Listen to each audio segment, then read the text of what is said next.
And that's win number ocho for the Valkyries as they defeat the Indiana Fever on the road to close their five-game road trip. All wins for Golden State here in the last 2 weeks. Joining me, I have Marisa and Ingemi of Valkyries Beat, who is on the ground in Indiana. So we'll get her take here. Jane Kenny from the San Francisco Standard, Kenzo Fukuda from Clutch Points, and I am Nathan Canilao from the Mercury News. Marisa, you were in Indiana. Talk to me about what transpired, how they were able to win this game. Yeah, I thought it was something that, like Gabby said post game, that kind of like was true. Was like their composure, just kind of throughout this entire trip, and even tonight. Like there were a few moments, especially late in the fourth quarter. Kelsey Mitchell hit a three. They got back within 7 points. It looked like they were gonna, like at least contend to come back there. But the Valkyries have just become so good at closing these games out, which is wild because they were very bad at it last year. So yeah, to me, like what was the most impressive about this is that they were just able to close out and do their job. Marisa, what was it like watching Kaitlyn Chen in that end of the third quarter when she scores? I think it was 12 in that period, but like 10 straight in like 2 minutes. What did the Valkyries have to say about Kaitlyn Chen, and what was that like for you watching that? Yeah, I mean, you really felt the energy shift when she came in. It was just like a different offense, and it's happened a couple of times this season. This was the fourth out of the 8-game winning streak. This was the fourth game where she scored in double digits off the bench.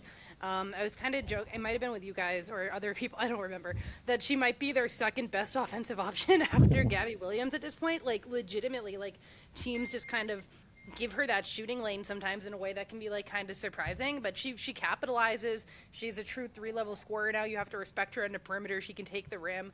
But yeah, I mean the energy of this game shifted because in the third quarter they came out kind of slow out of the half, and then Kaitlyn came in. She scored 12 points in the third quarter and just and only in 8 minutes too. So like just completely changed the game. Yeah, I mean, it did feel like, Indiana, I think they even took like a 1 point lead. I think Lexi Hull hit a couple free throws, and then that's when Kaitlyn like kind of broke away.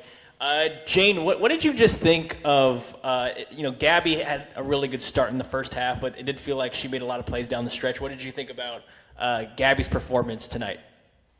Yeah, I think it was just a matter of the bench coming in that second half and being the spark that they needed. I think it was really nice that Veronica Burton and Gabby Williams were able to rest and be on the bench in that stretch that Kaitlyn Chen was like going off and changing the game. And so I think it's just the beauty of the composition of this team is their depth has shown out every single night of this road trip. It's really how they've gotten to 5-0 on the road here, this 8-game winning streak. So I think that just lifting the burden off of Gabby, obviously they beat it's the Connecticut Sun, but they looked good without Gabby Williams too, and just having the confidence that it really is the next woman up mentality. I think they truly feel that, like eight people deep, 10 people deep. That anyone can go off at any given moment. Tiffany Hayes had some great plays as well. So I think that they need Gabby to be their engine in crucial moments, but they also have people who can step up. Yeah, going into this game, I felt like, I think I said this before, like Natalie, she talks about like we have, we have every team in the league is our rivals, right? But it does feel like Indiana brings something extra out of them. The first game was pretty chippy. I know Kaitlyn went off that game, and then they go to Valhalla, and I mean the crowd is booing Kaitlyn like I've never seen them boo another player before. So I thought this game, I circled this on my calendar because I just thought this game was just going to have a little extra to it. Kenzo, how do you feel like they guarded Kaitlyn this time around? She had 13, I believe, but it was a really quiet. It felt really quiet. Like I never really felt like she was even really a part of the game. I thought Kelsey Mitchell was kind of their driving force tonight. But how did you see them guarding Kaitlyn Clark in tonight's win? Yeah, tonight they just straight up put Veronica Burton on her, and she was basically a glove. I think there was that one possession where Kaitlyn just tried to ISO out on the wing against her, and Veronica just had her in jail. And I think they just kind of stuck to that. I mean, when Veronica wasn't in there, they rotated like their sea of wings and guards to guard Kaitlyn. But Veronica took that matchup kind of did a great job of it. Didn't have to worry about her scoring because you had Kaitlyn and Gabby and everyone else pitching in there. So she kind of just attacked Kaitlyn at the point of attack. Didn't let her. She chased her off the line and funneled her into Kia Stokes. Didn't really get any layups. I thought Kaitlyn's passing was pretty potent. I think that's kind of where she killed the Valkyries. She hit Aaliyah Boston a couple times, rolling like straight to the rim. But other than that, Veronica did a really good job of picking her up high, and then forcing her into that mid-range zone, which I just don't think Kaitlyn Clark is comfortable there yet. Maybe that's going to develop in the future. But it was a really good defensive job from Burton, who I think had 3 steals tonight. So good defensive game plan. I know Natalie wasn't happy with the defensive game plan, but I thought tonight was pretty damn good against the best offense in the league. And you've kind of seen it this whole 8-game win streak. Their defense is just unbelievable. It's swarming. They hustle. They get so many steals. So tonight was on full display, and that's kind of what I thought. The offense was a little bit better than some of these past games, but the defense really, really fueled them. I thought Kia Stokes played pretty well. I know she struggled a little bit to shoot the ball. They were leaving her open, but I thought she only had 2 blocks tonight. It felt like she had 5, and every time Kelsey or CC went into the paint, it did feel like she was kind of the wall that stopped either a layup attempt or even kind of slowed down those kickouts. Just kind of looking over at the standings here. I mean, I think the Valkyries are slated at 2nd right now. This win streak is obviously helping them, but I'll open it up to you guys. What has stood out to you guys in this 8-game stretch that you feel like has really boosted the Valkyries to get to this point right now? They're winning in different ways, and they keep saying that, and it's really true. They've lost in so many different ways last year, I feel like. They would be up in games, they would come back, and it just wouldn't be enough. And this year it really feels like they're just kind of able to lock in late. Gabby also said after the game, every road game's kind of ugly. I thought that was just a great quote of it's always going to be a little bit harder, and they're finding ways to pull these off. They've had some wins where they've been straight up dominant. Their defense has been excellent in every game, at least at some point. They're pretty close to playing a full 4 quarters, even when their offense isn't on, because they have a weird streaky offense. Sometimes it does just come up clutch. I don't know how many times they're just not shooting, and then Janelle Salon makes a shot that she shouldn't make. Or Kayla Thornton had one of those tonight too. And they are just finding ways. And to me, that's what makes a good team, right? Is they win games when you don't expect it. They win games that they should win, and also games that maybe sometimes they shouldn't. It's weird because I'm not the kind of person that likes to go off the intangibles. I like seeing the stats, and I like seeing in front of me here's why they're good. We can see these things, and defensively those metrics are there obviously, but other their offense, the efficiency and the productivity of it, they shouldn't be as good as they are, and they're timely. They make the right plays at the right times, and I think this trip really has highlighted that. It's a composure factor for me to double down on what you're saying, Marisa. They seem super calm. They don't seem frenetic. They seem like they know what to do in these moments. I feel like they've seen enough things now where they're okay, this is what we have to do in this scenario. We have to get the ball to Gabby, or we have to find Veronica, or we have to, make sure we get this stop here. And tonight, you kind of see some of the things go awry at times. They had some bad turnovers in the final 2 minutes. But you can also see them quietly, okay, let's reset here.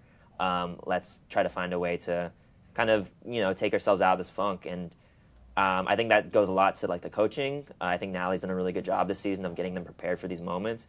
But also, I think something that they've talked about is this team is just so tight. The chemistry is so close. They talked about this weird 5-day stretch in between games where they're just hanging out all the time, and how that's super good for their chemistry. And I know that kind of stuff is a little cliche and sometimes overstated, but I think it does go a long way in the regular season to getting these wins in weird ways and in different ways. So I've been really impressed with how they've been able to stay calm in these moments. Yeah, honestly. Yeah, and it feels just the things that impressed me too. Oh, go ahead, Jane.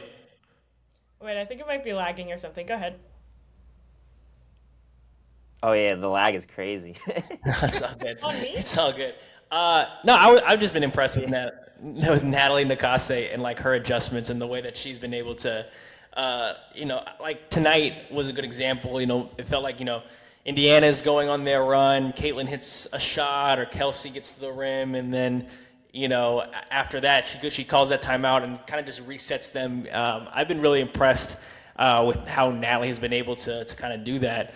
I mean, I don't know about you guys. I think she's on a path to maybe becoming a two-time Coach of the Year candidate. I mean, just the things that she's been dealt, the cards she's been dealt, and the way that she's been able to kind of take this team to an even higher level. I think it's kind of funny that Gabby says, oh, we have so many people that could be, in the running for sixth woman of the year. I'm looking at like, well, you got a lot of people that could be, most improved too. So Yeah. it's very interesting.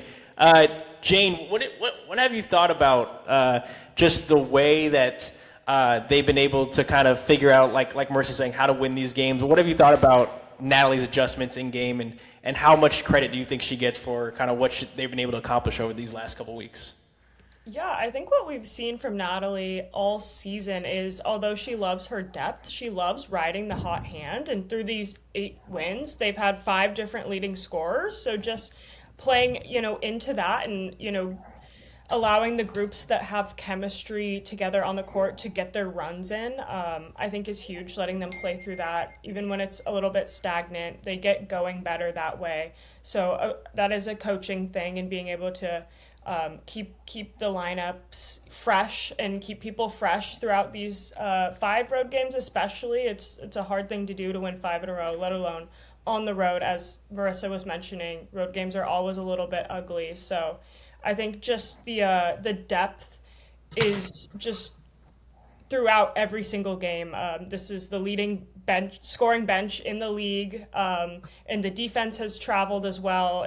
There's really no drop off when you get into deep into the bench defensively. This has been a constant for them on both ends of the ball, really.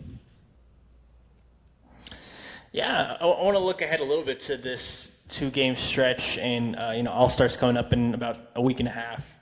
But I look at this Washington, back-to-back series as, if they could really get to 10 consecutive wins, and then I think they have Phoenix right after, if I'm not mistaken, and so just a few more games till the All-Star break. But I mean, how big would this be to go into the All-Star break? I mean, it's definitely within reach, but like if they could get to first by the time the All-Star break comes, I think they're about like a game away or half a game away from Minnesota. Like, how big would that be for the Valkyries kind of going into this All-Star break with the top seed? They shouldn't overlook Washington. I mean, they just held them to 49 points, obviously, which is wild. But other than that loss, they've won 4 of their last 5. They won we were all watching it in the press room, that game against Portland. I went 4 overtimes. They just won at Toronto. They've beat Atlanta, though everyone's kind of done that lately. But that's a young Washington team that has a lot of talent, so they shouldn't overlook them. But yeah, I mean, the opportunity is there. And it's kind of like one of those things when you have the momentum that the Valkyries have, you almost don't want the All-Star break. You're kind of like, no, let's keep going. It's not that much time between. I think it's 9 days between games when they go to Phoenix on the 29th. But also, like, remember at this time last year, it was when Kayla Thornton went to the All-Star game and then came back and was hurt, and the entire season changed. And then they ended up actually like performing pretty well in the second half too, and it was when Repair came over and their offense kind of figured things out, and they started shooting 3-point shots, and Janelle Solana, Veronica Burton started shooting a bunch more. Zandalicini was healthy, so like there's still a lot of season to go here. But yeah, I mean, if you go into the All-Star break on a 10-game winning streak, or even winning 9 of 10 or anything like that, you have a chance to be in first place. I think we all think, I mean, they just won 5 in a row on the road, but I think we all think that having home court advantage into playoffs would be very important for them. So they're definitely like on a path toward that. Not only that, but I mean, the path to the 1 seed is way more open than you'd think, because unfortunately Olivia Miles went down with this ankle injury. So if they take a slide and the Valkyries get to 1, you're also setting yourself up for a really good playoff matchup, because I kind of think like a lot of first round series are going to be kind of hard unless you get to the 1 seed. Like that 8 seed's kind of funky right now. So if you can get to the 1 seed, you're in good shape. And this win tonight, you get the tiebreaker over the Fever. You have the tiebreaker over the Liberty and the Dream. They're setting themselves up to be a top 4 seed at least. So I think the stretch is pretty important in terms of what they can do for the playoff race, because again, like if you get home court, if you get a good first round matchup, you can make a deep playoff run. If you get the first seed, you're looking at a first round series against like Washington or the Sparks, and that just like doesn't really scare me. No, and maybe the tempo or the fight. None of those matchups scare me unless like the Liberty somehow can't figure it out and are stuck in eighth. Like I think they're gonna figure it out. So it is valuable to get to a top two seed this season especially. Yeah, and I think to that point, I mean, they have now the tiebreaker over, I think, what we would consider like the three most talented teams in the East, right? Like, I would think, they obviously sweep both Atlanta and New York, and, they get 2-1 over Indiana. Yep. So when we talk about kind of the September and the race that's going to be down then, they're going to have tiebreakers, and that's going to be super important for this. They didn't have tiebreakers last year, which is why they fell to eighth. And that is bad. Seattle, That killed their they didn't have season. the tiebreaker. They lost in Seattle in second to last game of the year, and that killed them. Because again, I think they beat that dream team last year, and they draw dead against the Lynx, who had the best team last year. So before the Aces. So yeah, it's gonna matter. I know that basketball fans hate this, but I mean, it does give you the opportunity, if down the stretch you have enough game lead, to kind of really pick your spot. Can we rest here? Do we have to win here? Do we have to play our starters here? Like that conversation can happen if they could get their work done. I'm sure that the Valkyries don't like to hear that, but it is a possibility now. I think that if they could finish out this month and be solid next month, where a lot more games are going to be at home, that's huge for them.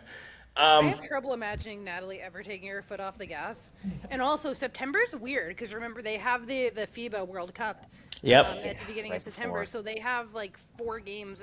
They have a back-to-back, the 18th and the 19th of September. Not that I have the schedule memorized or anything. They have And they have players playing in it. Like they have real players Yeah. playing in it. And then they're at Portland and then LA to close out the season. So that's 4 games in a week or so. So like that, and that's going to be like a weird little time period. So you do want to give yourself as much space as you can in the standings before you get to that point, because all those teams, other than Seattle, like Portland and the Sparks are probably going to be fighting for one of those bottom playoff seeds, you would imagine. So those games are going to matter for them, and yeah, it could just end up being a weird spot with them. So they do want to accumulate these wins. I do wonder. Yeah, for sure. And I do think. Go ahead, Jane. I keep lagging, and it's not lagging on my end, but I probably sound super weird to you guys. Sorry about that. I'm just looking ahead at the rest of the schedule. More so the video, but just go for it. Yeah. They got the hardest stretch of the season out of the way, but I do start to wonder if, we talk about teams like New York that just need to figure it out. They see them again, late August, but they're not going to see like the Aces again. They're not going to be battle tested against Atlanta again. If there's teams that figure things out in the second half of the season, they don't get to see them again before playoffs. And I think that's kind of an interesting wrinkle. And in addition to the fact that the FIBA World Cup break is also going to be having some Valkyries playing, very intense basketball because there's a lot of international. Yeah, I know Natalie's going to say, well, why are we thinking about playoffs right now? But since we're already at this halfway point, is there a matchup that you guys think is ideal? I know we touched on it a little bit, but would you rather play a Washington? Would you rather play? I don't even know if the Sparks are going to get to that point, just the way that they're playing. But out of all the teams, let's say they have a 1 through 3 seed by the time, late September rolls around. Is there a team that you guys are kind of circling as like, okay, if they get this team, it's a pretty good shot to get to the next round? I feel pretty good against the Dream. I think they have that matchup mostly figured out unless something changes with them. The Fever Brianna after Jones is coming back for them too. Keep that. that in mind. Yes. That's true. The size there could cause some problems. I do feel like they have like a mental edge over the Dream right now. It just seems like they kind of broke the Dream in that series. But again, things can change. This Fever matchup is. I'm hesitant to say it's favorable for them, but I do think it is. It's just kind of scary to say that about a team that employs Caitlin Clark, Kelsey Mitchell, and Aaliyah Boston. But I do think they have a good game plan against that team. The Wings, it's a little trickier. I think Paige is really, really good, so that's like a matchup you probably don't want in the first round. That's more of a second round, maybe even if you get even further than that type of matchup. Mystics, I take the Mystics. You'd love the Mystics in a matchup. And then the Liberty, I know they play them well, but I just don't want to see Brianna Stewart in a first round series. What do you guys think? Yeah, I think Washington in the first round is a good matchup just because that's a young team that doesn't have a lot of experience. You can exploit that. They obviously Yeah, have some scheme scoring the hell out of them. deficiencies. Yeah, so like that doesn't worry me. I do think on paper I really like their matchup with Indiana, but there is It's a just, Caitlin Clark factor, and there yeah, is like that little bit of a rivalry between these teams, and it would be a little more intense, I think. So I think some of the like pure basketball matchup stuff goes out the window a little bit. But yeah, I mean, I think Washington would probably be the best matchup. Dallas is interesting. They play Dallas twice in August, once at yeah. Dallas and once. Those are some intriguing games. Yeah, Yeah, and they played really well. I was their win against Dallas in June was kind of the win to me, where I was like, "Oh, this Valkyries team is for real," because I just think yeah. very highly of Dallas. I think could be a matchup problem with Jessica Shepard there, especially, and they just did a great job shutting her down. And I was just really impressed by the way they were able to win that game. That game specifically kind of changed my perspective on the Valkyries this season. So Yeah. I'm interested as Dallas has kind of grown this year, and as the Valkyries obviously have, to see those two games in August. And I think that will kind of form my long-term playoff opinion on both of those teams. Yeah. It's interesting too. I do think with the Valkyries, I know that they were really close to forcing Game 3 last year against Minnesota. I thought Yeah. they were, they had a 13-point lead with like 8 minutes left. Felt it. We all felt it in that building. It felt like it was happening. But again, yeah, I mean, again, like if they could get and we're trending towards them getting home court. I don't know if you're any team, if you want to come to Chase Center and have to deal with the crowd and kind of just that, we know how well the Valkyries play at home. I think that's going to be a huge factor in their playoff run. Is how many of these series can we get here at home? I think that will be huge. Before we get out of here, I do want to ask you guys, I mean, this is more of a national question, but I feel like it is relevant that they just played the Fever. But I feel like there's so much I've been getting it all week, but there's so much noise around Kaitlyn Clark and Indiana. And, I feel like it's a national story at this point. And I know we're a Valkyries focused podcast, but I think it is interesting kind of a look at like where the league is right now in terms of just where the attention is going, because the Valkyries, this run, I feel like they should be the story of the year, right? Like I do feel like people should talk about them. I think ESPN should be getting on and talking about this run, like this team, right? But it does feel like anything you type in WNBA related kind of goes to Clark, and it's still just the I feel like it's a little tiring to see you're still talking about the Alyssa Thomas situation. I know that I can't the believe White. we're still talking about that. I think was it like a few Republican lawmakers ended up writing a letter to Kathy Engelberg, and I saw there was a story that came out today that like Adam Silver was supposedly pressuring for a 1-game suspension for AT, and I think they're the WNBA has vehemently denied it, but it just like a lot of noise around it. Where do you think this story, like this whole Kaitlyn Clark story, kind of lands with you guys in terms of just how the league is getting looked at right now?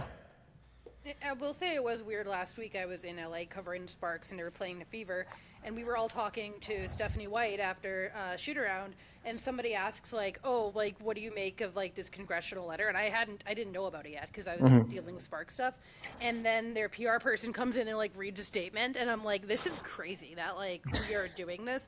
One of my best friends is a political reporter, and I'm like, why are we writing about the same people? It's kind of the crossover is bizarre. It's a weird vibe. It's broken containment, as the Gen Z will say. It's really kind of bizarre to process, because sometimes I feel like I'm in a different world in the WNBA than everyone else. I mean, other than you guys, because I'll be when I write stories every week for her Hoop Stats, I'm looking across the league of I'm writing about Alyssa Peely's recovery from her ankle injury this week, or I'm going to be writing about trade deadline stuff, or Reagan Paisley getting fired in LA, and just all these interesting things happening in the WNBA. And then people are well, what do you think about AT and Kaitlyn Clark? And I'm like, you mean from 3 weeks ago? What are you talking about?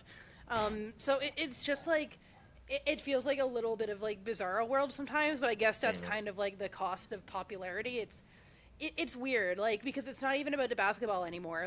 Kaitlyn Clark's a great player. She's an all-star starter. Nobody denies that. But we're not even talking about that anymore, and it's just kind of crazy.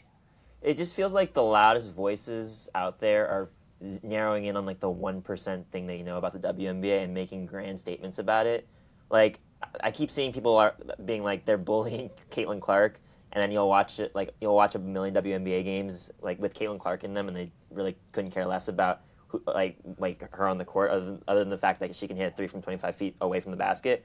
So it's just really frustrating. And I even think after tonight, like the storyline's not going to be, unfortunately, the Valkyries winning their 8th straight game and going 5-0 on this road trip. It's going to be Caitlin Clark yelling at that ref and then slamming her hand on the table as she was checking out like 2 minutes later. And that's unfortunate because this league is really fun once you dive into it. It's really fun to follow these Valkyries and see like all their stories. Like this is a team full of players that were disregarded and miscast, and they've come together, and now they're like in year 2 doing this, going on a run right now. So it's really unfortunate that this is the way the league is being publicized and covered. And I don't know. I would just be frustrated if I was a WNBA fan or a WNBA player who is involved in this, because these players are getting attacked for no reason. Following like these crazy Caitlin Clark fans are going after like these players in really horrible ways. So it's really disheartening to see from my perspective. Yeah, for sure. I mean, I think NorCal native, St. Mary's Stockton alum Chelsea Gray. I know she, and I think that the Aces put out a statement, and the WNBA backed it today about how they disavowed racism in all ways, and she got a really nasty DM, and it's a lot. And I want to bring it back because it does feel like when you talk about the Valkyries and like the way that they've been covered, like it's a huge local story for us. Like we're all local writers, we all live in the Bay Area. Buzzing. But when you talk, like when you talk about it in a national sense, it's like no, like that's not what the WNBA discourse is about on these huge platforms. So, super. I guess it's just tiring on my end, but I guess this is where we are in terms of the league right now. But something about society or something. I don't know. Yeah, something like that, right? But I can't tell you how much I've muted some words on my X account. I'm not trying to watch. I'm not trying to see that. Not on my WNBA feed.